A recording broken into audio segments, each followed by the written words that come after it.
한번 곱씹어보자고요. 투자를 왜 했는가에서부터.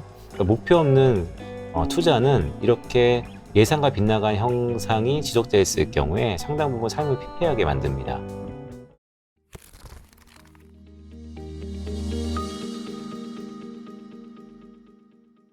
근데 저는 이 순간에도 여전히 성장은 귀하다. 하지만 그 귀함이 좀 흔해졌다라는 얘기를 좀 드려요. 네. 조금 현실적으로 해석을 해드린 것이죠. 그래서 앞으로 성장주는 어떻게 되느냐? 저는 좋게 본다. 하지만 기간 조정은 좀 있을 거다. 네.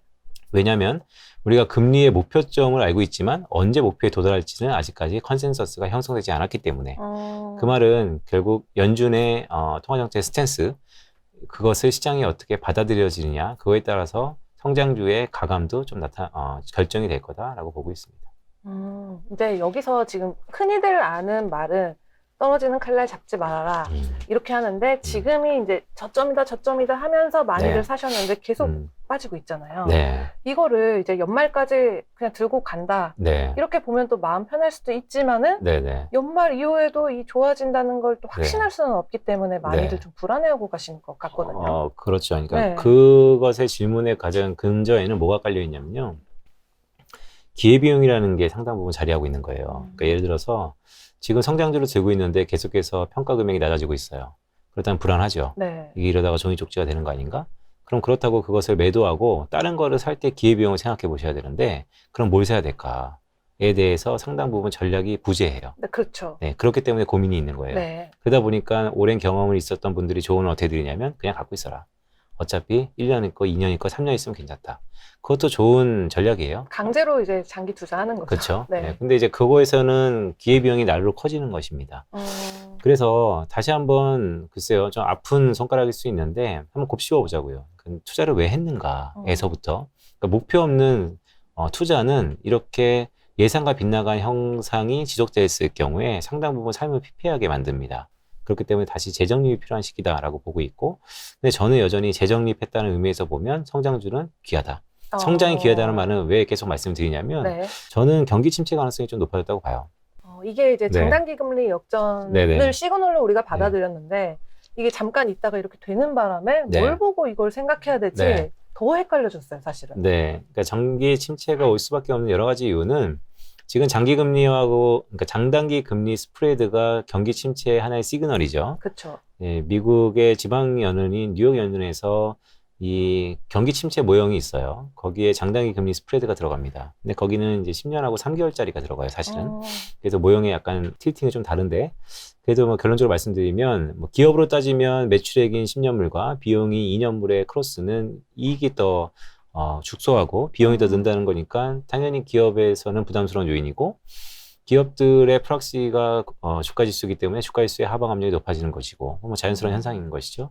그런데 최근에 들어서 왜 다시 벌어졌느냐라고 보면, 이것은 연준이 얘기하는 시장과의 소통 때문이라고 봐요. 그러니까 결국 장기 성장성에 대한 기대가 높아졌다기보다는 기본적으로 연준의 이 통화정책의 강도가 장기 금리를 좀 더 끌어올렸던 기대 인플레이션과 더불어서, 네. 좀 어려운 얘기죠. 그러니까 그런 것들이 이제 장기 금리를 끌어올리고 있는데, 저는 그래도 이 장기 금리와 단기 금리의 역전 가능성은 여전히 빈번하게 나타날 거다라고 보고 있는 사람이고, 그런 연장선상에서 지금의 경기 충격이 올 수 있다는 게 첫 번째 이유고요.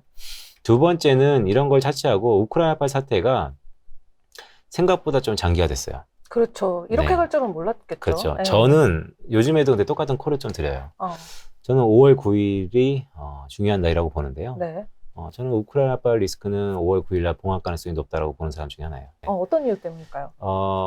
그러니까 우크라이나발 진화학적 리스크는 신냉전 시대에 대해서 이데올로기 싸움으로 나타났다라고 네. 보고 있고, 이미 러시아의 뭐 여러 가지 전략적인 해석과 의미가 있지만, 제가 봤을 때는 이 크림반도 합병과 더불어서 이 돈바스 동부 지역을 병합하는 것에 가름할 거다라고 보고 있고, 네. 이미 그 수순으로 군사적 행동이 개시되고 있고요. 그래서 5월 9일은 러시아 입장에서는 세계 2차 세계대전에서 독일 나치군을 무찔렀던 전승일이에요.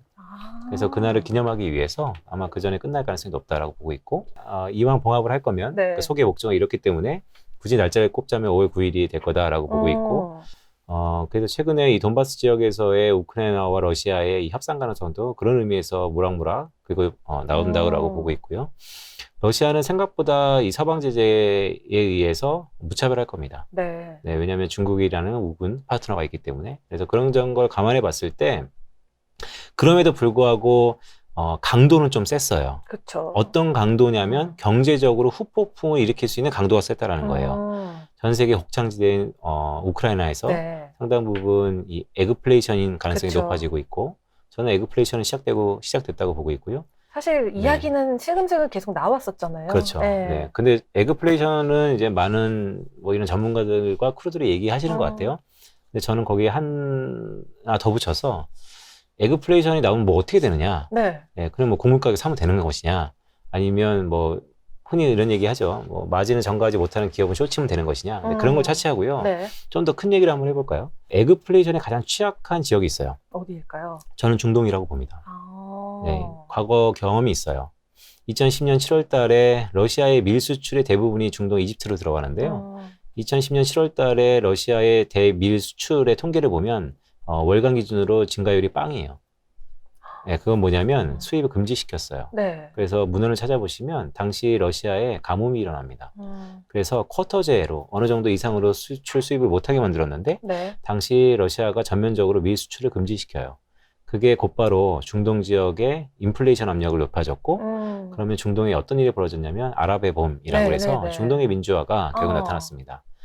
에너지 가격의 급등락이 또 나타났고 그게 네. 세계 경제에 영향을 미쳤어요. 자, 똑같이 나타날 거라고 봅니다.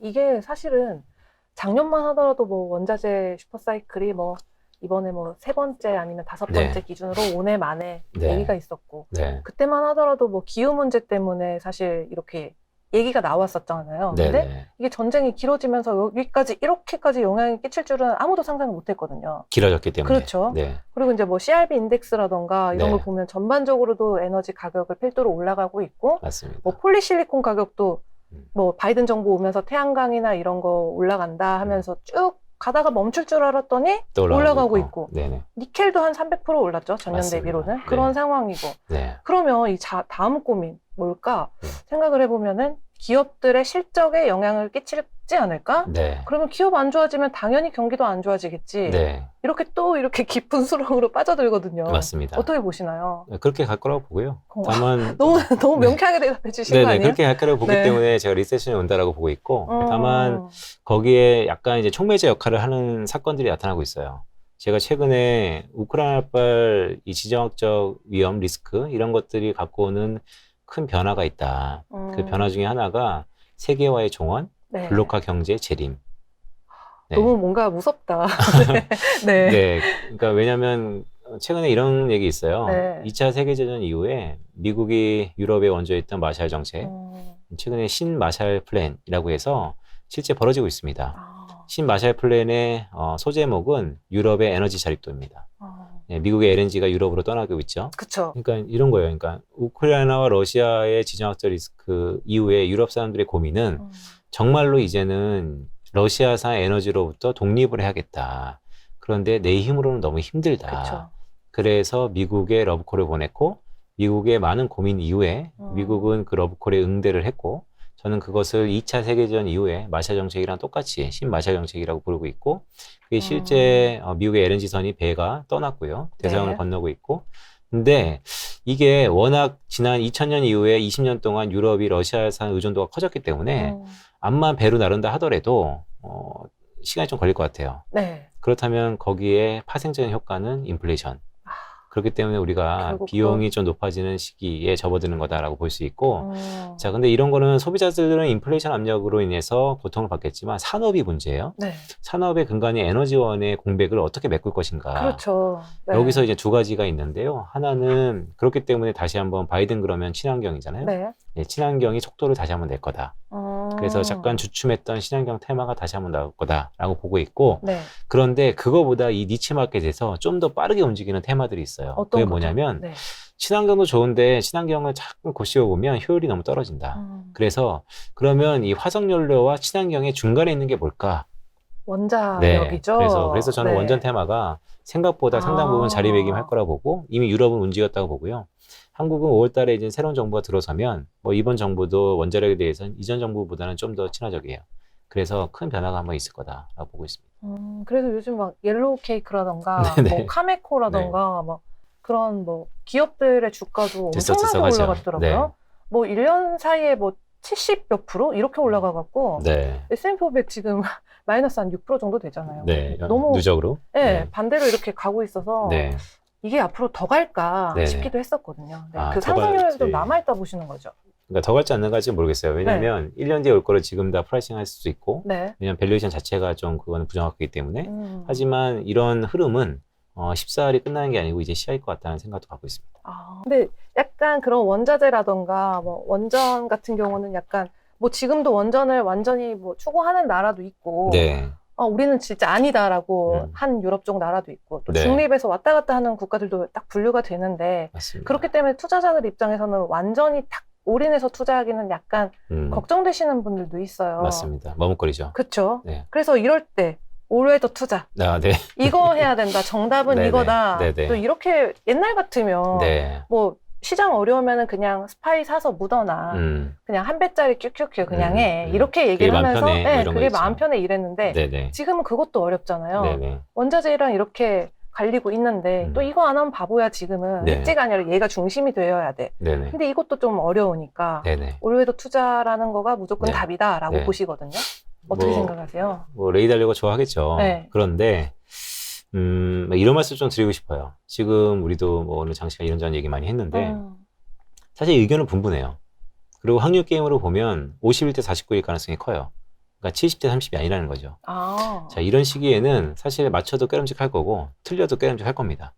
그런데 저도 뭐 지난 10년 동안 기관 투자자들 많이 만났었는데 기관 투자자들보다 개인 투자자들이 잘할 수 있는 여러 가지 국면들이 있어요.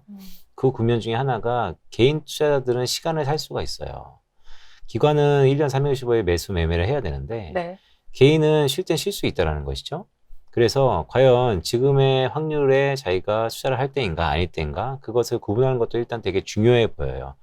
근데 그런 의미에서 결국에는 이게 약간 락인 돼가지고 내가 마약성과 비슷하게 1년 365일 투자를 해야겠다라는 분들이 있을 수 있으니까 그쵸. 그분들로 약간 군을 좁혀서 말씀을 드리면 지금 저는 기본적으로 이 큰 변화의 흐름들이 단기간에 끝날 것 같지는 않고요.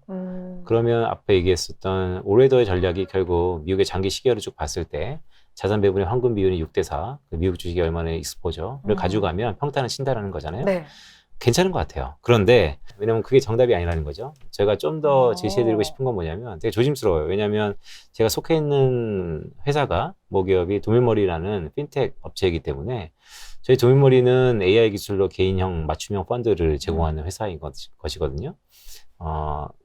올웨더는 괜찮은 전략이고 상품인데요. 모든 사람들한테 맞진 않아요. 네, 개개인마다 좀 다를 겁니다. 그래서 그 전략이잖아요. 네. 최근에 전략 오브 전략이라는 또 다른 전략이 나왔어요. 뭐냐면 옛날에 올웨더 아니면 밸류 모멘텀, 뭐 그로스 이런 것처럼 각각의 전략으로 상품이 하나씩 나왔었는데 지금은 올웨더랑 밸류 모멘텀이랑 섞으면 더 좋은 거 아니야? 올웨더랑 네. 그로스랑 섞으면 더 좋은 거 아니야? 네. 그것을 섞는다는 것을 잘 알고리즘으로 파악할 수 있지 않아? 이런 시도들이 많아요. 하고 계신가요? 네, 저희는 오. 거기에 좀 더 그게 앞으로 전략의 미래다라고 보고 있고 그걸 하려면 알고리즘 기술과 빅데이터들이 인프라로 깔려 있어야 되는 것이죠. 그래서 꼭 그러니까 뭐 이렇게 나와서 그러니까 회사가 뭐 이런 상품이 있습니다 이렇게 얘기가 되게 좀 조심스러운데 그래서 좀 뭐 다른 거는 얘기 안 하더라도 네. 올해도 너무 좋은데요. 그거보다 훨씬 더 좋은 기법들도 최근에 있습니다라는 말씀 드릴 거예요. 그리고 뭐 요거 하나만 좀 말씀드릴게요. 이렇게 굳이 뭐 상품 아니면 종목을 얘기하면 기승전 결국 수익률이잖아요. 그렇죠. 네, S&P 연초 대비 한 5% 후반 지금 마이너스인데 저희 회사에서 나오는 그 맞춤형 상품은 지금 시중에 판매되는 EMP거든요. 저희는 EMP 펀드 중에서 수익률 1등이에요. 네, 플러스 16.8%. 그냥 난 소문이 아니었네요. 네네. 네. 네, 그래서 그러니까 이런 박스권에서는 괜찮은 것 같아요. 지수가 추세를 타면 실패할 것 같아요. 네, 지수가 추세를 타면 종목 선택이 훨씬 더 좋은 퍼포먼스를 낼 텐데 지금처럼 불안하고 확률적으로 51대 49, 그러니까 8대 2가 아니다라고 한다면 이런 박스권에서는 그런 전략 오브 전략의 상품이 훨씬 더 유효하더라. 백테스팅도 그렇고 최근 연초 대비 지금까지의 실적도 그렇고 네. 뭐 이런 말씀을 좀 드릴 수 있죠. 그럼 하나만 더 여쭤볼게요. 네네. 지금 이제 사실 리오프닝에 대한 그 기대감과 네, 그거에 대한 투자 네. 또 너무 일찍 하신 분들도 많아요. 네, 맞습니다. 어떻게 해야 될까요? 리오프닝 이거 이제는 네. 시기적으로 들어가도 되는 건지. 아, 네. 네. 네, 되는데 8분 엉수를 넘었어요. 그래서 지금 들어가면 원하는 수익을 얻을 가능성이 좀 적어 보입니다. 보유자들은 지금 기분 네. 좋게 언제 이제 엑sit 할까를 고민해야 되고요. 벌써요? 네. 아. 왜냐면 리오프닝 주는 사실 뭐 오랜만에 종목 하나 얘기해 볼까요?